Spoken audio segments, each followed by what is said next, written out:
यहाँ पर आज जो हम कलीसिया को देखना चाहेंगे, वो कहता है इफिसुस कलीसिया के बारे में पिछली बार देखा था हमने, उसके नाम के अर्थ को देखा था, उसके फैलाव को देखा था, बहुत कुछ है। और लेकिन आज हम स्मरण कलीसिया में देखना चाहेंगे 5-6 पदों में बहुत कुछ छिपा है। परमेश्वर का वचन मुझसे और आपसे कहता है। तो वही स्थिति फिर से मैं बोल रहा हूँ, जो पहले 2 अध्याय उत्पत्ति की स्थिति, वही आखिरी 2 अध्याय प्रकाश वाक्य में। इसको दिमाग में बसा लीजिए, और अगर पढ़ के अध्ययन करके आप देख सकते हैं तो बिल्कुल वही चीज बार बार दिखाई देगी। तो कह रहा है आगे चल करके, मैं तेरे क्लेश और तेरी दरिद्रता को जानता हूं। जब हम इन कलीसियाओं के बारे में पढ़ते हैं, तो मैंने पिछली बार बोला था कि ये 7 कलीसियाएं लगभग कई विद्वान हैं, और विद्वानों ने अलग अलग रीति से इसको रखा है। कुछ लोग इसको स्वीकार नहीं करते, लेकिन मैं इसको बिल्कुल बहुत ही अधिकार के साथ नहीं बोलता, लेकिन परमेश्वर के लोगों का जो बहुत ही वचन के जानने वाले हैं, उन लोगों का ये विचार है कि ये 7 अलग अलग काल हैं जो 7 कलीसियाओं के द्वारा प्रदर्शित किए गए हैं। Period, 7 period. किस रीति से ये अलग अलग 7 पीरियड में किस प्रकार से कलीसियां चलेंगी और कलीसियाओं कौन कौन सी चीज का सामना करना पड़ेगा।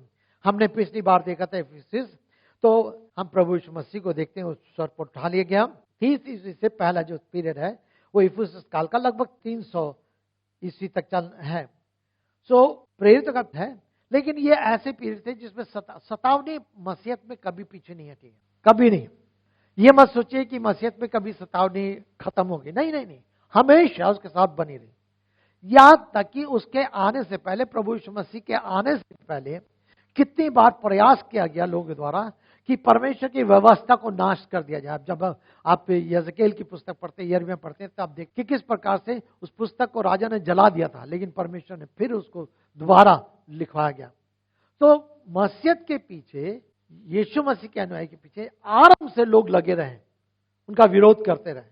अगर मेरा और आपका विरोध आत्मिक जीवन के बारे में, यदि मेरा और आपका विरोध मेरे और आपके विश्वास के बारे में, यदि मेरा और आपका जीवन सुसमाचार के कारण है, तो ठीक है, परमेश्वर उसमें सहायक है, परमेश्वर को महिमा मिलती है।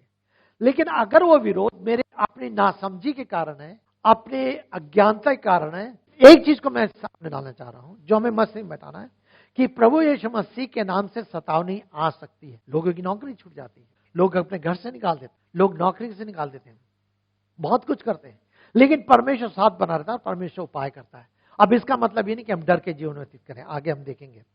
तब वो कहता है मैं तेरे क्लेश को और तेरी दरिद्र को जानता। 2 चीज है।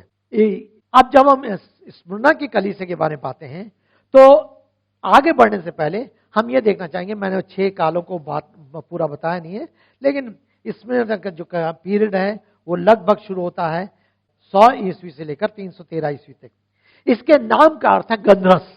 क्यों इस नाम का, स्मरण का नाम का अर्थ है? कई बार बाइबल कुछ स्थानों के नाम इसलिए ऐसे होते थे कि वो स्थान उसी चीज से फेमस होता था, प्रसिद्ध होता था। में पाते हैं तो गंधरस का कई तरह से उपयोग किया गया। गंधरस लगभग जब एक पेड़ जो जिसमें बहुत सारे कांटे होते हैं, उसमें से निकाला जाता है, उसमें से पत्ते निकाले जाते हैं और उनको कुचला जाता है। और प्रभु 3 बार वो गंधरस का इस्तेमाल किया। जब वो क्रूस पर थे तो उसको जब प्यास लगी थी तो गंधरस मिला, पानी उसको पिलाना चाहते थे, यीशु ने मना कर दिया। जब वो उसका जन्म हुआ तो सोना मुर लोबान, सोना गंधरस और लोबान, इस चीज को चढ़ाया गया, मुर जिसको बोलते हैं, चढ़ाया गया।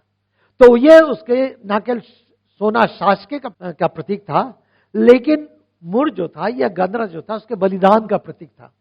राजा जन्म हुआ है, जन्म के समय में भी ये 3 मजूसी आए थे। इन 3 मजूसी में से एक मजूसी ये गंधरस को लेकर आया था, जिसने यीशु मसीह के चरणों में उस समय अर्पण किया जब वो बालक चरनी में पड़ा हुआ था, पहली बार। दूसरी बार जब वो क्रूस पर थे और प्यास लगी, तब उसके सामने उनको इसको गंधरस का, लेकिन उन्होंने मना कर दिया। तीसरी बात, वो मरे और मरकर दफनाए गए, उनको गंधरस लपेटा गया। और उसी के बाद आप देखते हैं जब महिलाएं प्रभु यीशु मसीह के पास आती कि लोथ को द्रव से लपेटा जाता था।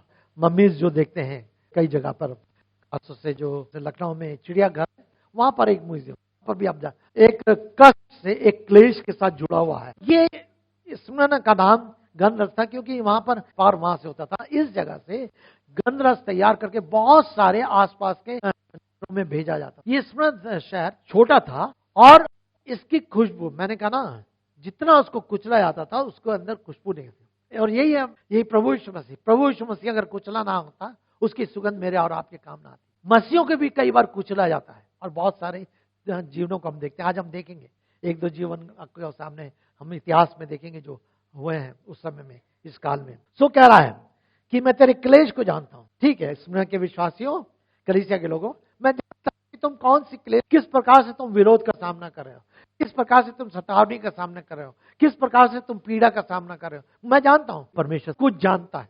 मेरे प्रियो, कई बार हम समस्या को सोचते हैं शायद हम ही समस्या को सामना कर रहे हैं, वो शायद मेरे माता पिता ना जाने, शायद मेरा पति पत्नी ना जाने, शायद मेरे बच्चे ना जाने, मित्र ना जाने, लेकिन परमेश्वर सब कुछ जानता है। अगर परमेश्वर हमारी कमियों को जानता है तो भलाइयों को भी जानता है। परमेश्वर हमारी आवश्यकता को भी जानता है, परमेश्वर हमारी निर्बलता को जानता है। वो ऐसा परमेश्वर है जिसने मुझे और आपको बनाया है, और वो मुझे और आपको भली भांति जानता है। और इसलिए मेरी और आपकी निर्भरता और अधिक परमेश्वर पर होनी चाहिए। मैं तो अपने आज को जानता हूं। मैं अक्सर बोलता हूं, जब मैं एचएल में था और एचएल से निकल रहा था, लोगों ने मुझसे कहा कि तुम आज एचएल छोड़ दो, कल तुम्हारी बेटी का क्या होगा। वो उस समय 6 महीने की थी, उसका शादी का उसका प्रभु ने यही वचन दिया था, किसी के द्वारा सिखाया था मुझे। मैंने कहा मैं अपने कल को नहीं जानता, लेकिन मैं उसको जानता हूं जो मेरे कल को जानता है। मैं अपने कल को नहीं जानता, पर मैं उसको जानता हूं जो मेरे कल को जानता है।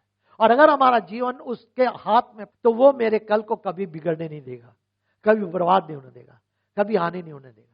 और इसलिए मेरी और आपकी निर्भरता और अधिक उस परमेश्वर पर होनी चाहिए जो सच्चा परमेश्वर है, जो मुझसे और आपसे प्रेम करता है, जो मुझसे और आपसे चिंता करता है, जो मेरे और आपके लिए क्रूस पर कुचला गया है, जिसने पीड़ा सही है, दुख सहा है। कौन सी पीड़ा थी जो उसने नहीं सही? उसने प्यास की पीड़ा को सही, नींद की पीड़ा को सही, उसने दर्द की पीड़ा को सही, हर तरह की कौन सी चीज थी जो उसने ना सहा? सब कुछ सहा, उसने सब कुछ उसको अनुभव था। तो कहता है मैं तेरे क्लेश को जानता हूं। कलीसिया के बारे में अगर ये कहा जाए, ये कलीसिया एक ऐसी कलीसिया है जो धनी नहीं है, निर्धन है, परंतु विश्वास में बहुत अधिक धनी है। निर्धन है लेकिन विश्वास में बहुत अधिक धनी है। ये ऐसी कलीसिया है। ये सच है। कह रहा है कि मैं तेरे को जानता हूं, तेरी दरिद्रता को। बहुत अधिक ये धनवान नहीं थे इस तरह से जैसे इफिसुस के लोग थे, ऐसा नहीं। बहुत बाइबल में कई जगह कई कलीसिया, लेकिन विश्वास के इतने अधिक धनी थे कि सारे में संघर्षों के बीच में भी इन्होंने अपने विश्वास को बनाए रखा था। वो कह रहा है कि कंगाल है परंतु धनी है, कंगाल परंतु धनी है। और तब आगे चल के वो कहता है तथा उनकी ईश निंदा को भी मैं जानता हूं। उनकी किन की? जो तेरे विरोध में है। अब वो कह रहा है स्मरण के कलीसिया, तुम गंधरस के समान हो, तुम्हारी सुगंध चाहे तुम कितने कुचले जाओ, चाहे कितने दबाए जाओ, चाहे कितने तुम्हें पीड़ा हो, लेकिन तुम्हारी सुगंध फैलती चली जा रही है। और ऐसे समय में तुम्हारे पास यदि संसारिक धन नहीं है, लेकिन तुम्हारे अंदर जो विश्वास है, विश्वास में तुम धनी हो, उसी विश्वास में धनी होने के कारण तुम सब कुछ का सामना करने तैयार हो। फिर वो कह रहा है तू धनवान है, तू ईश निंदा को भी जानता हूं। मैं ईश निंदा, क्या ईश निंदा थी? अगर हम रोमियो उसके दूसरे अध्याय में देखेंगे तो कहता है कि जो अपने आप को यहूदी कहते हैं पर है नहीं। अब इस स्मरण नगर में बहुत सारे यहूदी इधर उधर से आकर बस गए। वे अपने आप को यहूदी तो कहते थे, लेकिन रोमियो उसके दूसरे अध्याय में इसको और स्पष्ट किया गया किस प्रकार के यहूदी। एक दो पद हम देख लेंगे। रोमियो उसका दूसरा अध्याय 28-29। क्योंकि जो प्रगट में यहूदी हैं वो यहूदी नहीं, ना ही वो खतना है जो बाहर या देह में है, परंतु यहूदी वही है जो मन से है। खतना वही है जो आत्मा के द्वारा हृदय का है, ना कि लेख के द्वारा, और उसकी प्रशंसा मनुष्य से नहीं वरन परमेश्वर की ओर से। 28 पद, जो प्रगट में यहूदी हैं वो यहूदी नहीं है। तो बहुत सारे यहूदी थे जो अपने आप को यहूदी तो कहते थे और आकर मिल गए थे। उस समय ऐसा हो रहा था, इस समय ऐसा था, रोमी शासन था, यहूदी भी लोग थे, यूनानी भी थे, और बहुत सारे यूनानी भी जगह जगह से आकर बस चुके थे। हमेशा ऐसा होता था, ध्यान दीजिएगा, कि जो व्यापार का स्थान होता था, लोग काम ढूंढने के मारे उस स्थान पर आ जाते थे, और इसीलिए स्मरणा में बहुत ही लोग आकर बाहर से बस गए थे। तो इनके जीवन तो यहूदी के रूप में नहीं दिखाई देते, इनके कार्य यहूदी के रूप में नहीं दिखाते। कहते तो थे कि हम यहूदी हैं, लेकिन उनके कार्य उस तरह से नहीं दिखाए।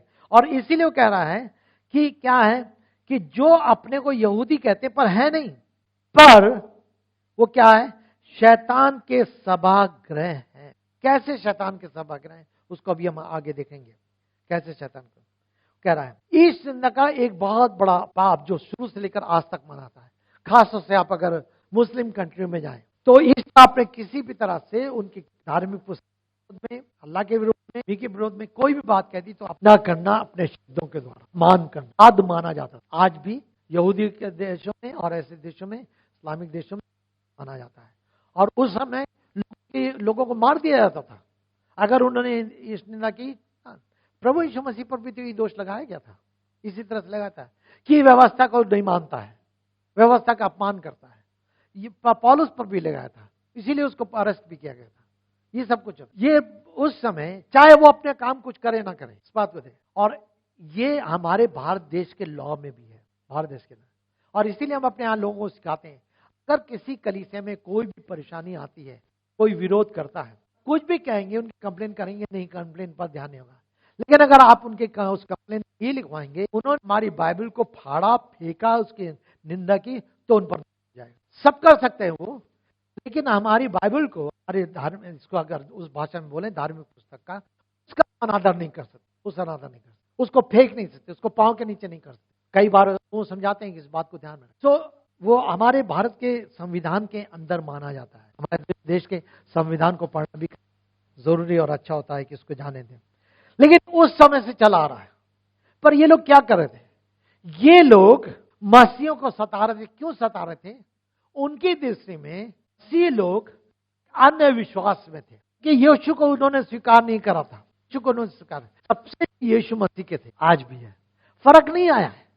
लेकिन किस तरह की चीजें थी वहां पर, जो आगे चल के हम देखते हैं। वो कह रहा है, जो क्लेश तुझे सहने पर है उसे मत डर, अपने विश्वास पे खड़ा हुआ। और उसके बाद वो कहता है, शैतान तुम्हें में से कितनों को बंदी गृह में डालने पर के तुम 10 दिन तक तुम्हें क्लेश होगा। ये 10 दिन, 1 2 3 4 10 दिन तक उसका मतलब नहीं है। पहले पद में लिखा है, परमेश्वर की दृष्टि में 1 दिन 1000 साल के बराबर और 1000 दिन 1 दिन के बराबर। तो ये 10 दिन क्या दिन है? आज का बताते हैं कि सुमरना के समय में, उस समय कर कम से कम 100-150 साल की समूह में वो 10 ऐसे शासक हुए हैं।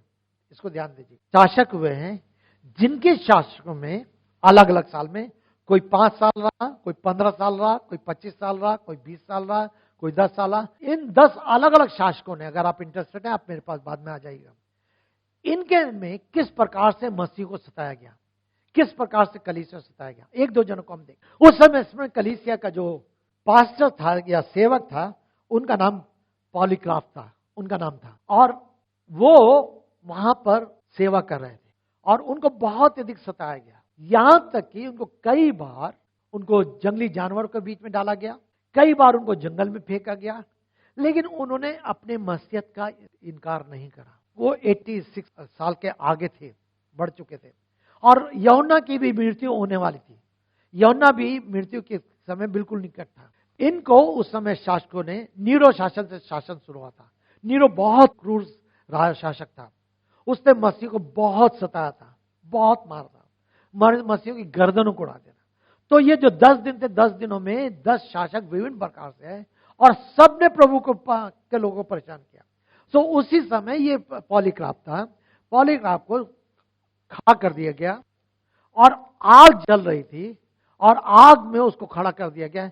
या तो तुम यीशु का इनकार करो, नहीं तो तुमको इसी में भस्म। उन्होंने कहा, एक बात कही, जिस यीशु ने विश्वास किया है 86 साल के अंदर, उस प्रभु ने मुझे कभी धोखा नहीं दिया। अगर आज उसके कारण मुझे जलना भी पड़े, मरना भी पड़े, मैं तैयार हूं। उसको बांधा नहीं गया था, आग में ऐसी खड़ा किया गया था। और ये पॉलीग्राफ उस समय उस अग्नि में यीशु के कारण शहीद हो गया। और ऐसे कितने शहीदों का वर्णन है जब हम रिफॉर्मेशन, धर्म सुधार के बारे में अध्ययन करते हैं, पढ़ते हैं। कितने लोग ऐसे एक के बाद एक होते रहे। तो ये पॉलीग्राफ उस समय उस कलीसिया का सेवक था, शिक्षा दे रहा था, सब कुछ देता था, परंतु परमेश्वर से बहुत प्रेम करता था। धनवान नहीं था, लेकिन विश्वास का धनवान। और जब उससे कहा गया तो यीशु का इनकार कर, उसने कहा, जिस प्रभु पर विश्वास करने द्वारा उस प्रभु ने मुझे धोखा नहीं दिया है, तो मैं आज उसको धोखा कैसे दूं, मैं आज उसका इनकार कैसे दूं, मैं मरने के लिए तैयार हूं। मेरे प्रियो, कि उस आग में वो उससे जीवन भस, लेकिन उसने यीशु का इनकार। हमें जरा गाँव में गाली दे देता है, हम परेशान हो जाते हैं, हम निराश हो जाते हैं, हम थक जाते हैं। बाइबल के अंदर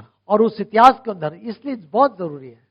मैं कोशिश कर रहा हूँ, इच्छा में रखता हूँ कि आने वाले दिनों में इन लोगों के बारे में हम हिंदी में कुछ तैयार करके लोगों तक पहुंचाएं, ताकि लोग समझ सकें, उनके बारे में जान सकें कि बाइबल किस तरीके से भरी पड़ी इन शहीदों से, इतिहास भरा पड़ा शहीद, उसने यीशु का इनकार नहीं करा। हमारी बहन वंदना है यहाँ पर, मैंने कई बार पहले बताया, उनके परिवार में भी एक जन ऐसे जिन्होंने सबसे पहले सुसमाचार को, उनको पेड़ पे बांध करके कांटे मारे गए उनके ऊपर। मैं पर्सनली जानता हूं कितने से लोग थे वे जो परमेश्वर की वाणी को सुनकर, परमेश्वर की आवाज को सुनकर विश्वास के धनी बन गए, विश्वास के धनी बन गए। मेरे प्रिय, ये मेरे और आपके लिए चुनौतीपूर्ण है। ये स्मरण कलीसिया के लिए तो है संदेश, लेकिन ये आज मेरे और आपके लिए है। हमने यीशु मसीह पर कैसा विश्वास, क्या हम प्रभु यीशु मसीह में सच में विश्वास में धनी है? यहाँ इधर लटकते हैं, उधर लटकते हैं, उधर लटकते हैं, उधर लटकते हैं। गंगा गए तो गंगादास, जमुना गए तो जमुनादास। यदि प्रभु को हमने पाया तो सब कुछ छोड़ दिया। हमारी बहनें जब विश्वास में आती हैं, बहुत चीज उनको लिए छोड़ना मुश्किल होता है, उनके पास बहाने बहुत रहते हैं, कोई ना कोई बहाना उनके पास। और मेरे प्रियो, हमेशा हर बात के लिए बहाना आपके पास रहेगा, हर बात के लिए बहाना रहेगा। या तो साधारण विश्वास होगा, विश्वास के द्वारा आपका जीवन दिखाई देगा, नहीं पुरानी चीजें बीत गई, सब नाश हो गई, सब अग्नि में। या तो वो चीज रहेगी जो विश्वास के द्वारा प्रकट हो। और इसीलिए कह रहा है, तू निर्धन तो है, कंगाल तो है, लेकिन तू धनी है। और परमेश्वर मुझसे और आपसे चाहता है कि मैं और आप विश्वास के धनी बने। मैंने एक के बारे में बताया, केवल पॉलीक्राफ्ट के बारे में, जो किस प्रकार से इस, लेकिन उसके शब्दों को ध्यान रखिए। क्या उन्होंने कहा? उन्होंने कहा था कि 86 साल तक मेरे प्रभु ने मुझे कभी 36 साल में कई बार उनको सामना करना पड़ा था, विरोध कर बहुत, पर इसने इनकार नहीं किया और अपने प्राणों को दे दिया। मेरे प्रियो, ये सच है। मसीह जीवन एक बलिदान का जीवन है। उसने मेरे और आपके लिए कहता है, मैंने तुम्हें अपने पद चिन्ह दे दिए ताकि तुम उस पर चलो। हम बपतिस्मे समय याद कर लेते हैं कि हमें उसके पद चिन्हों पर चल के बपतिस्मा लेना है, लेकिन जब सैक्रिफाइस की बात आती है, त्याग की बात आती है, आज्ञाकारिता की बात आती है, वो ऐसा आज्ञाकारी रहा, उसने क्रूस की मृत्यु से ली। पिता ने जो कुछ कहा उसने पूरा किया, और इसने कहा वो आज्ञाकारी रहा। हमें उसके पद चिन्हों पर चलना है। मेरे प्रियो, केवल इस बारे में प्रभु के पास जाएंगे, बीमारी चंगी हो जाएगी, ये हो जाएगा, जरूर हमें बीमारियों के लिए प्रार्थना करनी चाहिए, लेकिन हमारी प्राथमिकता ये नहीं है। हमारी असली बीमारी हमारे अंदर है, वो पाप की बीमारी है। उसीलिए आगे वो क्या कहता है, अभी हम आज जाएंगे उसमें देखेंगे कि क्या कहता है। तो ये तो कह रहा है 10 दिन, तो 10 दिन ये 10 अलग अलग शासक हैं जिनके बारे में बताया गया था। बहुत सारे हैं, नीरो शासक, डोमिटेन, ट्राजन था, पियूस था, बहुत सारे अलग अलग हैं जिन्होंने इस रीति से, लेकिन बहुत सारे मसीहों को मार डाला। लेकिन की बात यह है, मसीहों का विरोध करने पर भी, मसीह को मारने पर भी, मसीहों को जलाया, उसने जलाया, विश्वासी को जलाया, सब कुछ जंगलों में छुपा के रखा, गुफाओं में छुपा के रखा। लेकिन इस सब कुछ के बाद भी इस शासक की पत्नी ने और बेटी ने विश्वास कर लिया। ये 10वां शासक था, वो मसीहों का विरोध कर रहा है, लेकिन प्रभु का काम हो रहा है। उसकी पत्नी प्रभु यीशु मसीह पर विश्वास कर रही है, उसकी बेटी प्रभु यीशु मसीह पर विश्वास कर रही है। वो जान रही है कि जिस यीशु का ये वो यीशु में क्या, मसीहों को देखकर इकट्ठा करके जंगल में ले जाके गुफाओं में छोड़ देते थे और गुफाओं से निकलने नहीं पाते थे। उस समय मसीहों ने बहुत सतावनी कही। जो 7 कलीसियां हैं, अगर पढ़ते आएंगे, अध्ययन करते आएंगे, एक घोर क्लेश का समय था। और यही वो पर्दा खुल रहा है कि 10 दिन अर्थात 10 ऐसे शासक होंगे, इसके बारे में भी कुछ वर्णन होता है। और तब उसके बाद हम देखते हैं किस रीति से आगे। पर उसी समय में कुछ ऐसे लोग भी थे, यूसेबून था। इन लोगों ने इस साल में कलीसियाओं में दृढ़ होकर के कलीसियाओं की बढ़ोतरी का एक कारण बन गए। एक और कलीसिया परेशान है, उनका विरोध, विश्वासी को अपमानित, जलाया जा रहा है, लेकिन दूसरी ओर प्रभु अपने काम को कर रहा है। प्रभु काम का भी रुक नहीं। प्रेरित काम उसका 5वां अध्याय 38 और 38। यदि परमेश्वर का कार्य है तो उसे कोई भी रोकने नहीं। भारत की कल स्थिति कैसी क्यों ना स्थिति हो जाए, कुछ ना हो जाए, लेकिन फिर भी कलीसियाएं बढ़ती चली जाएंगी। और मालूम है इन दिनों में क्या हो रहा है, जो कुछ बोल रहा उसमें अच्छा भी बहुत कुछ हो रहा है। छटनी भी हो रही है। बाराबंकी में एक बार हम लोग प्रोग्राम कर रहे थे, एक प्रोग्राम बहुत पहले उस समय वहीं थे, और जब वहां पर कार्यक्रम होना था, कैंपस क्रूसेड की टीम गई थी, भाई कमल उस समय कैंपस क्रूसेड में थे, तो करीब हम लोगों ने 300 लोगों के लिए कार्यक्रम करा था। एकदम से वहां पर एक पास्टर थे, अब उनकी डेथ हो गई। उन्होंने जाके, वो बहुत दुष्ट था, उसने जाके कुछ आरएसएस के लोगों से मिल गया और कहा कि सियोन चर्च में यहाँ पर धर्मांतरण हो रहा है। कलीसिया में धर्म परिवर्तन नहीं होता, कलीसिया में वचन सिखाया जाता है, जीवन के बारे में बात की जाती है, हृदय परिवर्तन की बात की जाती है, पाप से छुटकारे के जीवन और शांति की बात की जाती है। उन्होंने पुलिस को बहुत बताया और देखते देखते देखते देखते 2-3 पीएससी की गाड़ी आ गई और ये आ गया, बहुत चर्च में सब कुछ ऐसा हो गया। खैर उन्होंने मीटिंग नहीं होने दी। जो सेवक प्रचार करने गए थे कि हम लोगों ने उनको छुपा कर रखा। मुझे उस दिन ना जाना था, पर दूसरे भाई लोग वहां पर थे देखने के लिए।